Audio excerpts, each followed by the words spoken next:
Let's move on to treasure hunting techniques with your new Infinium LS. Whenever you turn on the detector, set it in the lock ground track setting that is recommended for maximum detection depth. This lock position should always be used, except in environments where constantly changing ground mineralization requires frequent ground balancing. Let's determine if ground balancing is necessary. This can be done by raising and lowering the search coil 2 to 6 inches above the ground while listening for ground signals. Keep in mind that because of Garrett's advanced pulse induction, most ground does not require ground balancing. However, if ground signals should occur, switch to slow or fast and continue raising and lowering the coil until the signal smooths out. Return the ground track setting to the lock position. If the ground continues to produce signals, which will be very rare, you may need to operate continuously in the slow or fast ground track setting.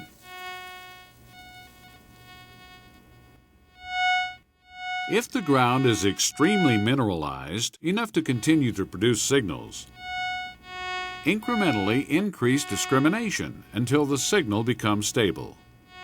You should never need to increase discrimination beyond the 3 setting.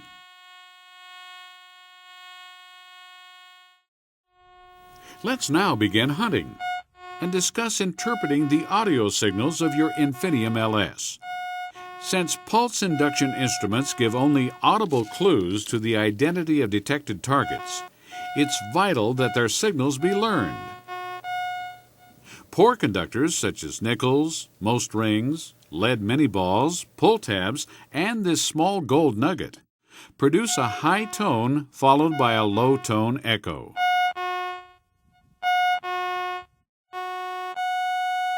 While good conductors such as large gold nuggets and this Civil War belt buckle usually produce a low tone followed by a high tone echo. Because iron sometimes disguises itself to a pulse induction detector as a good conductor, it too can produce a low tone followed by a high tone echo. Overcoming detection of iron is a challenge to any pulse induction detector, but there's a technique you can use to help identify most iron targets. It's called reverse discrimination and is described fully in your owner's manual. Here's how it works. While operating with 0 or minimum discrimination, we see 2 adjacent targets, a nail and a small gold nugget.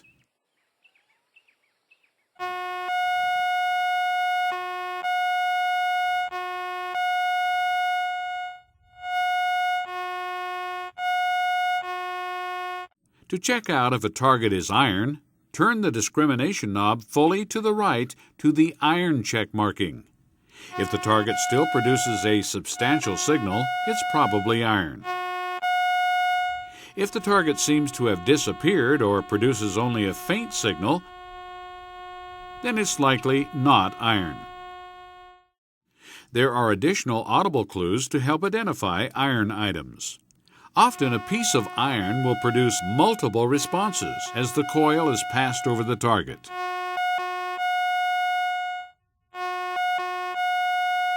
Listen now to how a good target produces only one response.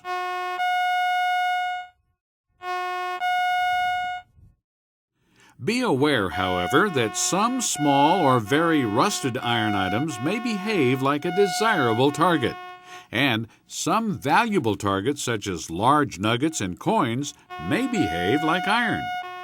The bottom line, as all veteran treasure hunters know, is that you should dig every target to be certain.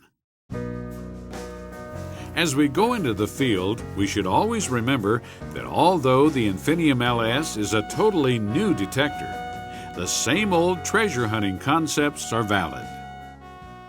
For maximum depth, you should try to operate your detector in the lock ground track position and with 0 discrimination.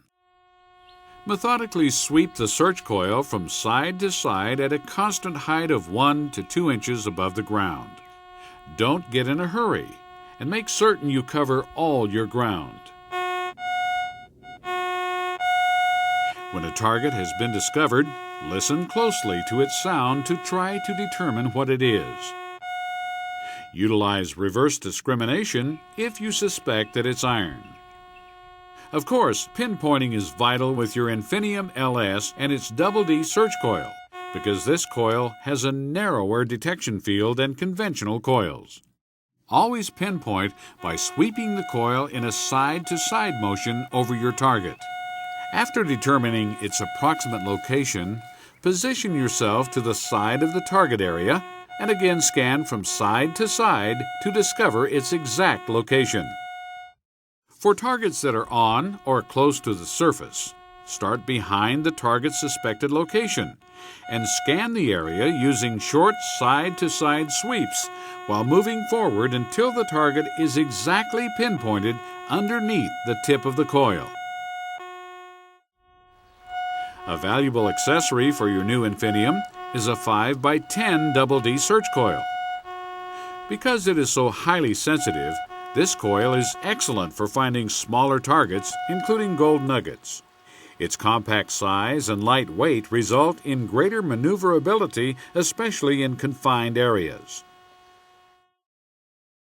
In closing, we've already discussed the automatic battery check, but let's now learn how to change the 8 AA batteries. First, unscrew the battery cap at the rear of the detector housing. This should always be done by hand without using any tools. When you change the batteries, their plus and minus markings must be properly aligned. When replacing the battery pack, make certain the contacts on the pack align with the springs inside the housing. Make sure the O-ring is still in place and free from debris. Hand tighten the battery cap until the index mark is aligned as shown. A rechargeable battery pack